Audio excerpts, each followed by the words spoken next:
इस वीडियो ने अगर तेरे अंदर आग नहीं लगाई ना तो डिसलाइक मार के चैनल को छोड़ देना, पर अगर आग लगी ना तो चैनल को सब्सक्राइब करके ही जाना। So let's start the video.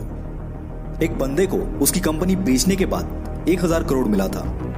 उसने वो सारा पैसा अलग अलग बिजनेस में लगा दिया और खुद रेंट से रहने लगा।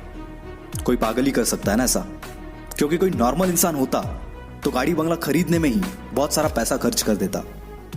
यह पागल इंसान और कोई नहीं, इलॉन मस्क है, जो कि आज वर्ल्ड की कई लीडिंग कंपनीज का मालिक है और आज इसकी नेटवर्थ है 1,40,000 करोड़। और यह सब उसके पागलपन, उसकी जिद का ही नतीजा है।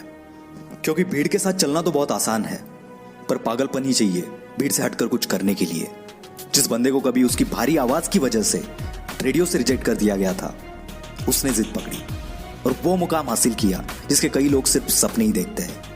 जी हाँ, मैं बात कर रहा हूं अमिताभ बच्चन की।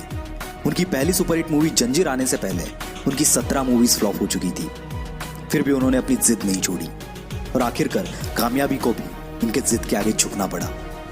विराट कोहली का भी एक ऐसा ही किस्सा है, जो कि क्रिकेट के लिए उसका पागलपन, उसकी जिद को बयां करता है। 2006 की बात है। विराट कर्नाटका में रणजी खेल रहा था और पहले दिन 40 रन बनाकर वो नॉट आउट रहा। शाम को उनके घर से खबर आई कि उसके पापा की डेथ हो गई है। सबने एक्सपेक्ट किया कि विराट तुरंत घर के लिए निकलेगा।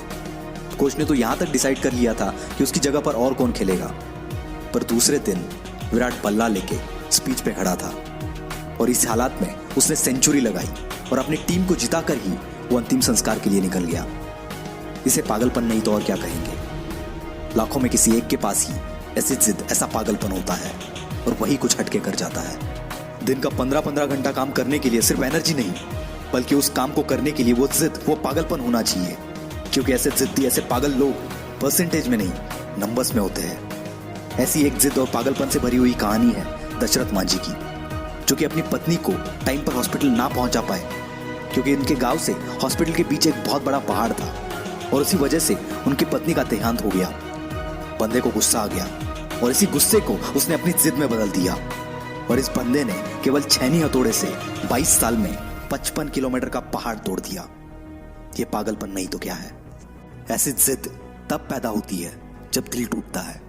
कुछ लोग तो इसमें बिखर जाते हैं, पर जो इस दर्द को, इस गुस्से को जिद में बदल देता है, उस बंदे को रोकना नामुमकिन है।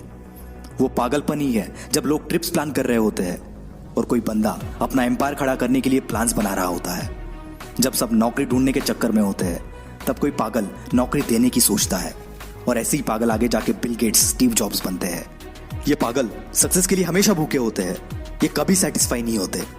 यही पागलपन, यही जिद, ये ना तो इन्हें सोने देती है और ना ही रुकने देती है। एक जिद्दी इंसान कभी भी शांत नहीं बैठेगा, 1000 बार फेल होगा वो, पर उसकी जिद, उसका पागलपन उसे और एक बार ट्राई करने पर मजबूर करेगा और ये तब तक मजबूर करेगा जब तक सफलता इसके सामने घुटने ना टेक दे। और यही पागल इंसान, यही जिद्दी इंसान इतिहास बना देता है। यकीन नहीं आता तो हिस्ट्री उठाकर देख लो, भला कौन बंदा 1000 बार फेल होने के बाद भी कोशिश करना नहीं छोड़ता। कोई पागल ही ना। और उसी कारण ये पागल जिद्दी इंसान दुनिया को रोशन कर देता है। जी हाँ, मैं बात कर रहा हूं थॉमस अल्वा एडिसन की।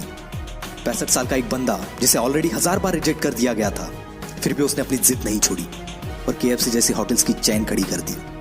जिस बंदे को अंग्रेजों ने उनके होटल में नहीं आने दिया, उस बंदे ने जिद पकड़ी और दुनिया का सबसे बड़ा होटल ताज बना दिया। दोस्तों, ये एक जिद ही है जो एक नॉर्मल इंसान को एबनॉर्मल बनाती है और फिर ये एबनॉर्मल लोग ऐसा कुछ कर जाते हैं जिसके बारे में नॉर्मल लोग सोचने से भी डरते हैं। इसलिए आपको जो भी अच्छा लगता है, जो भी आप करना चाहते हो, पागल बन जाओ उसके लिए और जान लगा दो उसे हासिल करने के लिए। क्योंकि जब तक ये जिद, ये पागलपन आपके अंदर नहीं आएगा, तब तक आप नॉर्मल ही रहोगे। और अगर नॉर्मल रह के ही मरना है तो ऐसे ही जियो, पर एबनॉर्मल बनना है तो जिद्दी और पागल बनना पड़ेगा।